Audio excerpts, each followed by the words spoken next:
Hello, my name is Sasha with Way of Hope, Reiki, and more. I've had several people ask in the last week about using a pendulum. So if you would like to use a pendulum for divination, let's get started. Okay, so the first thing I want you to do is I want you to get whatever supplies you use to cleanse yourself and to cleanse any objects. So I have an incense cone. I'm going to use that to cleanse my pendulum. I haven't used it in a while, especially if you have a new pendulum or were gifted a pendulum. You just want to get any other energy off of the pendulum. I just want my energy working with the pendulum and my spirit guides of love and light.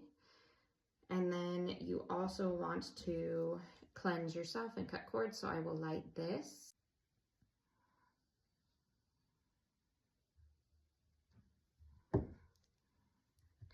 I cut all ties, cords, and bonds to anything that no longer serves my highest good.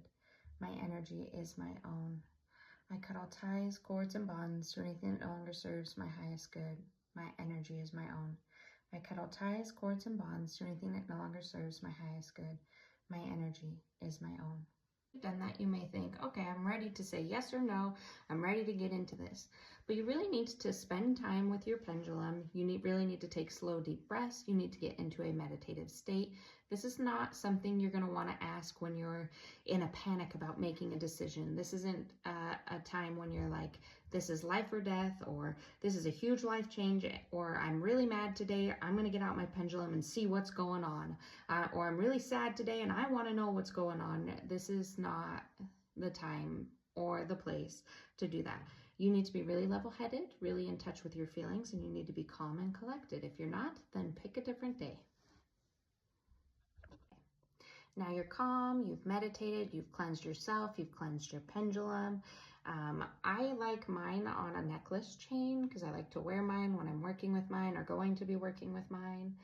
And then I just wrap it around. It's very loose. I'm not gonna, I don't know if you guys are gonna think I'm lying. I just take it in the middle. Doesn't matter which hand, use which hand, whatever hand you feel inclined to use. And then I'm gonna start out before I even ask a yes or no question. I'm gonna say, I call upon my spirit guides of love and light. I call upon my ancestors of love and light.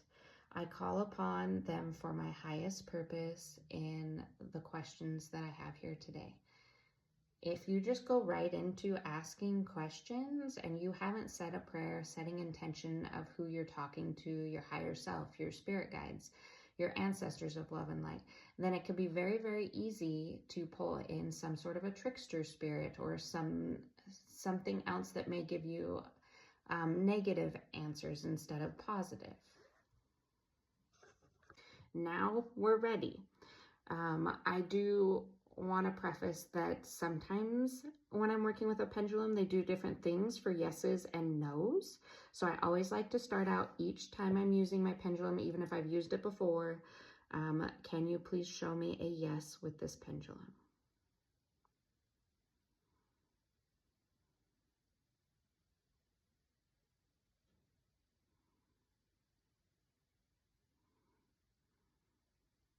Okay, it's going in a circle.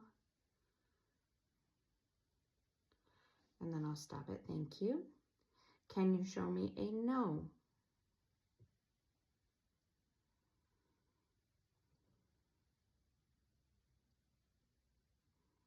It's going back and forth. I have had pendulums do the opposite. And then I'm going to ask, does this pendulum want to work with me for my highest good? Does this pendulum want to work with me?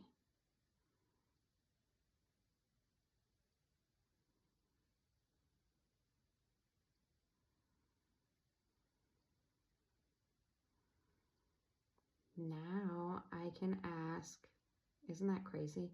When you do this, you might get a little creeped out because you really aren't moving your hand and you realize, holy cow, this is real. So then you can go ahead and ask what question it is that you want to ask. After you're done asking the questions, show gratitude and say thank you for the guidance. Okay. The last thing I want to say is life is changing. It's always changing. You're always shifting. things become different. What you might have chosen in one time, you might be choosing different in another timeline. What is going on in somebody else's life might change, and like there's just so many different variables with the yes or no. I wouldn't make huge decisions off of a yes or no pendulum, because everything is always shifting, always changing. So you may get a no today, and then you ask the same question tomorrow and something's changed or shifted, or the timeline's different, and therefore you get a yes. So just be cautious in knowing that everything is always changing, and this is just another tool to use in your divination. So I hope this helps, and I will talk to you guys later. Bye-bye.